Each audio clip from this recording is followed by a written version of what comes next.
You're not my real son, Michael, you never were. My mother's voice cracked like a whip across the chatter of the crowded VFW hall. Slicing through the laughter and clinking of beer bottles, her words carrying with a deliberate sharpness that made every head swivel toward me. And for a moment I thought I'd misheard her until I caught the smirk tugging at her lips and the way Uncle Ron choked on his drink. Sputtering out a laugh he tried to disguise as a cough, and I just stood there with a plastic cup of flat cola in my hand, the fizz long gone, my knuckles tightening around it until the rim bent in my grip, staring at the woman who had raised me, who I had bankrolled for years after Dad died, who called me every time a water heater broke or a car loan payment was late, and now she was looking at me like I was a stranger. Not just a stranger, but a fraud. While her arm draped with casual ownership around my younger cousin Adam, of all people, Adam with his slicked back hair and his easy grin, Adam who had never worked a day without quitting before payday, Adam who had floated from couch to couch while I put in 14-hour shifts running my logistics company from nothing but a rusted-out laptop and gas station coffee. And in that moment the air was thick with something I couldn't name, a combination of pity and curiosity and judgment from everyone who had just witnessed my erasure in a single sentence. A rewriting of my place in this family? And though my face burned, I didn't flinch because humiliation has a weight to it, and if you stand perfectly still, it almost balances itself out, almost though my jaw ached from clenching. Before we get deeper into this story, make sure you're subscribed and tell us in the comments where in the world you're listening from. My name is Michael Harris. I'm 36 years old, born and raised in Dayton, Ohio, and I want you to know something right now. They thought they had cornered me, stripped me of everything I thought mattered, but I had one card in my back pocket they couldn't even imagine. A secret advantage I had been holding not out of malice but patience. And patience, as my father once told me before the cancer took him, is the cruelest weapon you can wield if you know when to unsheath it. You should understand, this didn't happen in a vacuum. This public disownment wasn't some spontaneous cruelty. No. It was a slow corrosion, a campaign whispered in back kitchens and over late-night drinks, a rewriting of the past by people who couldn't stand the way I had escaped the gravity of this town, who hated that I'd bought a house on the north side while they still rented trailers by the highway, and most of all, that I never stopped sending checks, never stopped paying bills, never stopped picking up tabs because deep down they all knew I had become the parent, not the son, the one holding the ledger, and that ledger, an old blue-bound notebook with my father's handwriting in the margins. Listing debts and favors was the symbol of it all. A ledger my mother once told me was just clutter when she tossed it into the attic. But one I quietly retrieved and kept, because in that ledger was truth, and truth has a way of burning brighter than any lie when the time comes. That night, as Adam raised a toast to my real mom, and my mother clinked his glass like they were celebrating a coronation, I walked out into the cold February air of Ohio, the kind that stings your lungs and makes your eyes water even if you're not crying, and I promised myself one thing. They wanted to humiliate me, erase me, and crown him, but this story wasn't over. Not by a long shot, and the ledger was waiting.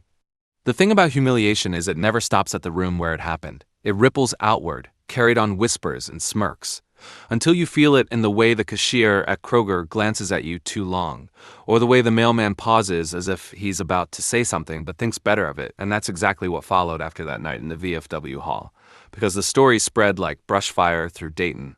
Fueled by relatives who loved drama more than oxygen, cousins who embellished every retelling with new details until people started repeating them as gospel, saying I was adopted, or a neighbor's bastard, or worse, that I had cut my parents off financially, and forced my poor mother to cling to Adam as her only salvation, which was laughable considering my bank account could tell a very different story, and in those weeks after the real son remark I played my role carefully, not fighting back, not correcting the gossip, because there's a power in letting people underestimate you, in letting them believe the lie they've built is the whole house instead of just a shaky foundation.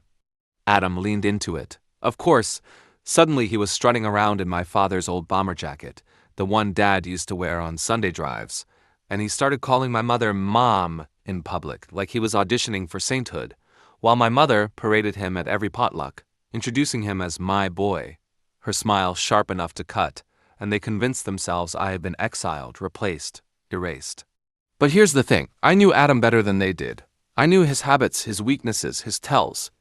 I knew he couldn't sit still long enough to finish a job, that money burned through his hands like paper in a fire, and that his ego was both his engine and his Achilles heel.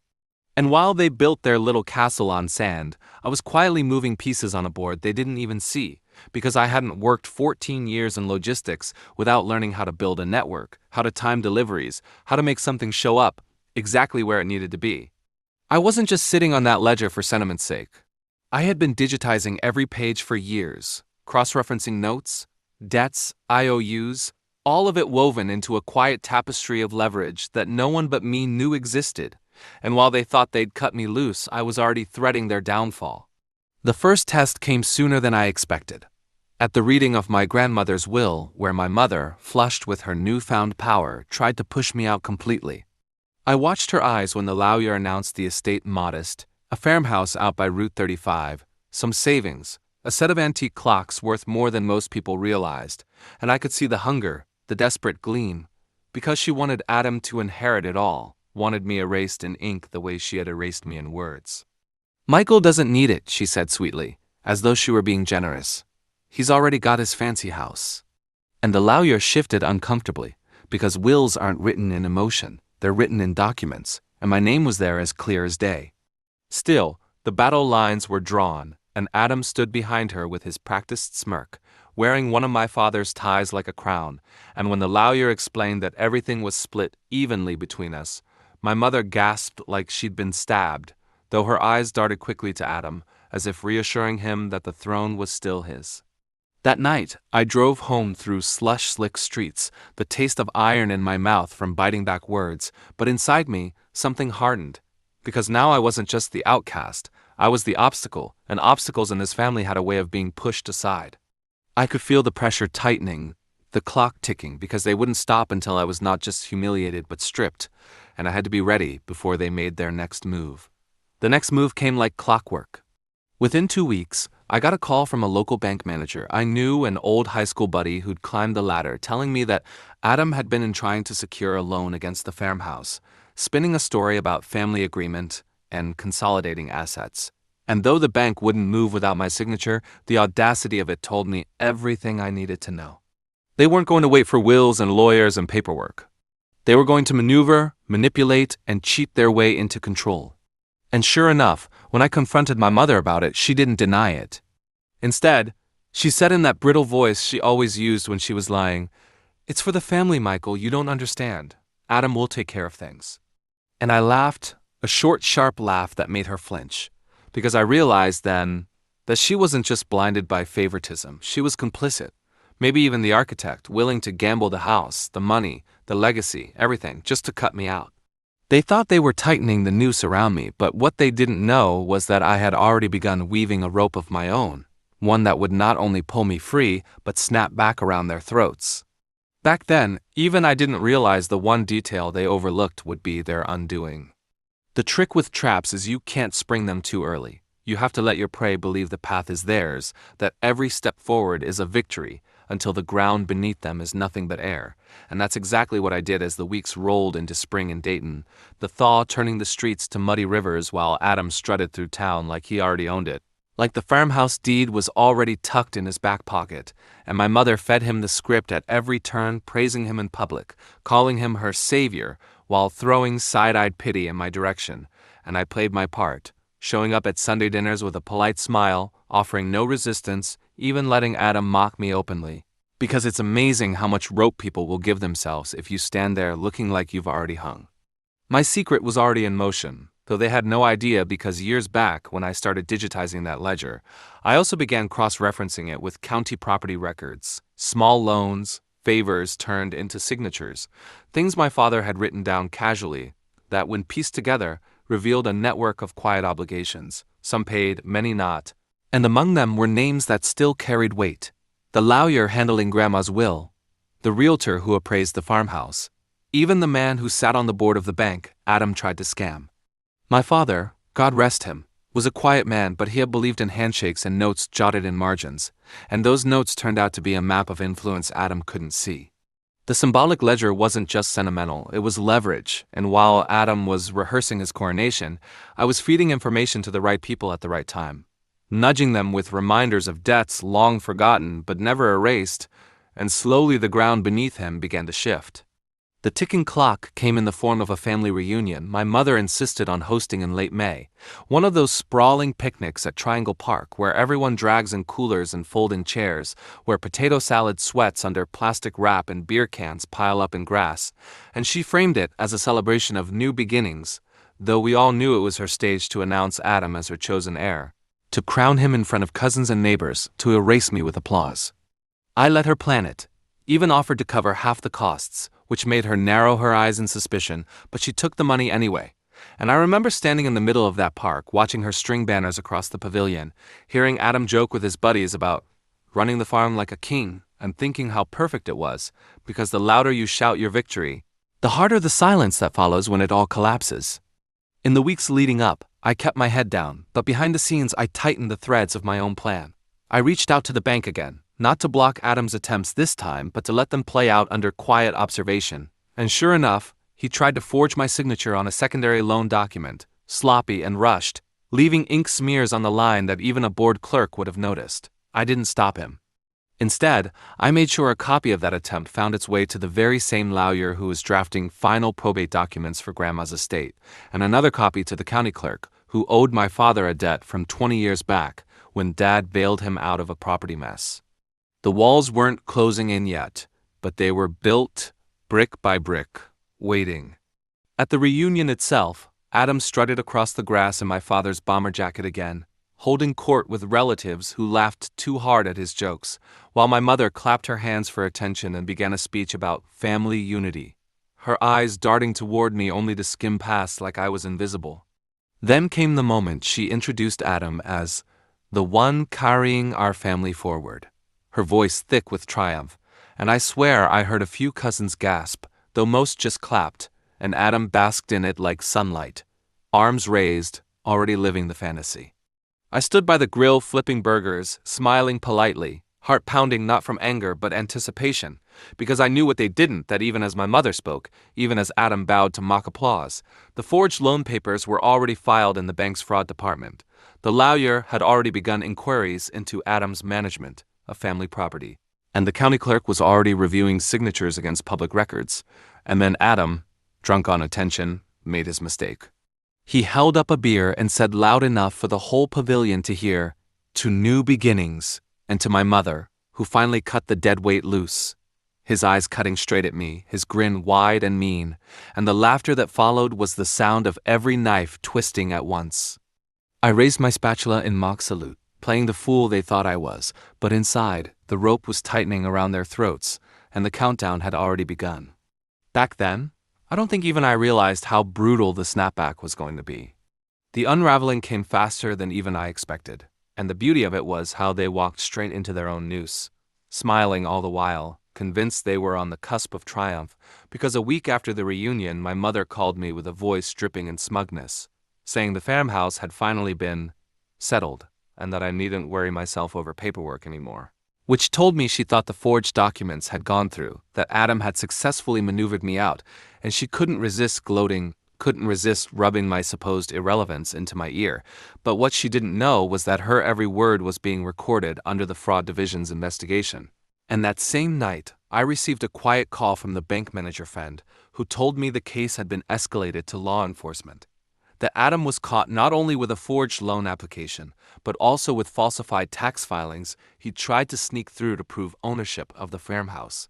His arrogance blinding him to the fact that the very people he thought were his allies, the lawyer, the clerk, the banker, were men who remembered my father, men who remembered the debts listed in that blue ledger I had digitized, debts I had quietly reminded them of with photocopied pages, each one like a ghost from the past stepping back into the room. The ledger, the symbol they had dismissed as clutter, became the executioner's blade, because in the end my father's handwriting carried more weight than all their lies, and it was his voice from the grave that struck the killing blow. The arrest didn't happen in the shadows either. It happened in front of them all, in a way so perfectly humiliating I could never have scripted it better, because my mother, still riding high on her little empire, threw a dinner at her house 2 Saturdays later, inviting the same cousins, neighbors, and church friends who had witnessed my humiliation at the VFW, and she made Adam sit at the head of the table where my father used to, draping her hand on his shoulder, as if she were the Queen Mother presenting her heir, when suddenly there was a knock at the door, sharp and official, and 2 county sheriffs stepped into the dining room in front of everyone, the air thick with the smell of pot roast and cornbread, and they called Adam's name, asking him to stand. The look on his face was priceless, half confusion, half indignation, as he sputtered, "This must be a mistake." But the paperwork was already on the table, the forged signature already laid bare, and when he turned to my mother for support, she stood frozen, fork clattering from her hand, realizing too late that the kingdom she built was nothing but a house of cards. And the silence in that room was deafening except for the click of handcuffs, the shame echoing back tenfold from the humiliation they had once lavished on me. I stood near the doorway, quiet, calm, as neighbors and relatives who had laughed at my expense now stared at me with dawning realization, as if they'd just woken from a dream and seen the truth for the first time. But that was only the first twist, because while Adam was dragged out, still shouting about misunderstandings, I stepped forward and pulled from my jacket the original ledger, the battered blue-bound book with my father's handwriting, placing it gently on the table in front of my mother. The room leaned in instinctively, curiosity flickering, and I spoke for the first time all evening, my voice steady. "This is the record of every debt Dad kept, every favor, every handshake he honored. I digitized it years ago. This book is why the lawyer never bought your story, why the bank didn't believe your paperwork, why the clerk refused to sign Adam's filings. You thought you could rewrite the past, but Dad already wrote it line by line." My mother's face drained of color, and she reached for the book like she might snatch it away, but I pulled it back, smiling faintly. "You called it clutter. Turns out it's the only thing that saved this family's name from complete ruin." And in that moment the second twist landed, the one no one had seen coming. The lawyer had, at my quiet urging, petitioned the court to reassign the farmhouse not just evenly between us but into a trust bearing my father's name, to be managed by me as executor, a move entirely legal given Adam's fraud and my mother's complicity, and the papers had been signed that very morning. The farmhouse, the land, the clocks, every cent of savings, it all now bypassed Adam entirely and flowed through me, not because I seized it but because I protected it, because while they tried to burn the legacy for their pride, I had preserved it. My mother tried to speak, but the words faltered, and I saw in her eyes not just rage but something far uglier, fear, the realization that she had gambled everything on Adam and lost, that the son she disowned was now the only one left standing.